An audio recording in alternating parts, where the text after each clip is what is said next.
Today is the last day to file your 2011 taxes, but some are using today to protest what they call a bad system. Brian Scott went out to Cedar Rapids to find out why folks are so upset, and he's here now. Brian? Well, Jack, by now you've likely either done your taxes or filed for an extension. But today's about more than just the last-minute push to file. It's also about how much we're all paying Uncle Sam.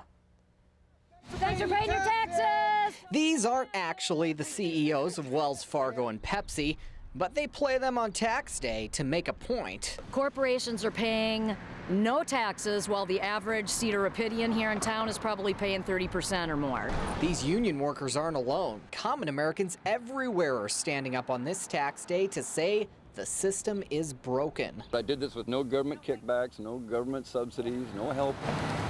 And they say it's the perfect day to spread the message because, ironically, it's not just tax day, it's also tax freedom day. Meaning if you could pay off all of your taxes all at once, federal, state, and local, and you're the average American, every dime you've banked this year would go towards taxes. Up until today, April 17th, you'd finally start making money for yourself. And while everyone feels like they're getting the worst of it, really, it's all across the board. 70% of this year's federal tax bill will be paid by those who make more than $105,000 a year. But the average full-time worker will still give close to 30% of their earnings to the government just to be a citizen. Right now, most of my clients feel like they're paying way too much tax, that their money's not being used wisely. Thanks for paying your taxes. Well, there's no easy fix.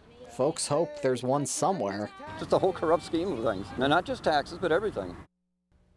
Now, folks aren't just worried about inequity between individuals and corporations, but unfairness throughout the entire tax system. Keep in mind, about 50% of Americans don't actually pay any federal income tax at all, simply because for many of them, their income's just that small.